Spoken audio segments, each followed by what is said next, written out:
भारत का वैदिक युग अक्सर ऋग्वेद, यज्ञों और गायों से जुड़ा हुआ दिखता है, लेकिन इस युग का एक बेहद महत्वपूर्ण पहलू था ग्राम से नगर तक की यात्रा, यानी शहरों का उदय। यह वह दौर था जब कृषि, व्यापार और राजनीति का ऐसा संगम हुआ जिसने स्थायी बस्तियों को विकसित होते हुए नगरों और शहरी केंद्रों में बदल दिया। शुरुआती वैदिक काल में जीवन ग्रामों तक सीमित था। परिवारों और कबीले एकत्र होकर छोटी बस्तियां बनाते थे, जो मुख्यतः खेती और पशुपालन पर आधारित थीं। लेकिन जैसे जैसे लोहे का उपयोग बढ़ा, खेती के औजार बेहतर हुए, उत्पादन अधिक हुआ और समाज में विनिमय प्रणाली से मुद्रा आधारित व्यापार की ओर परिवर्तन आया, वैसे वैसे शहरीकरण की नींव रखी गई। उत्तर वैदिक काल लगभग 1600 ईसा पूर्व में कई बड़े नगर उभरने लगे।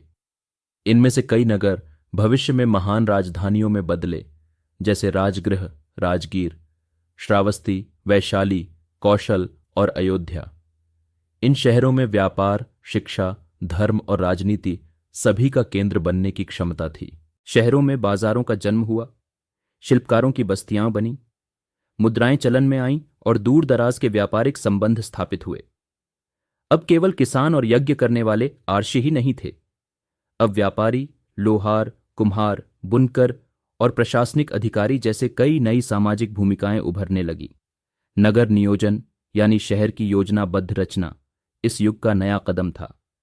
पक्की सड़कें, जल निकासी प्रणाली, सार्वजनिक स्थल और सुरक्षा दीवारें, यह सब भारत के प्राचीन नगरों में दिखाई देने लगा।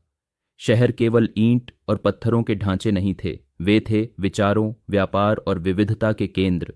वे स्थायी संस्कृति के प्रतीक बने और आज भी कई नगरों के खंडहर हमारे गौरवशाली अतीत की गवाही देते हैं। अगर आपको यह अध्याय रोचक लगा हो तो वीडियो को लाइक करें और जुड़े रहें इंडिया इन 5 मिनट्स के साथ, क्योंकि भारत की कहानी अभी बहुत आगे जाएगी। धन्यवाद।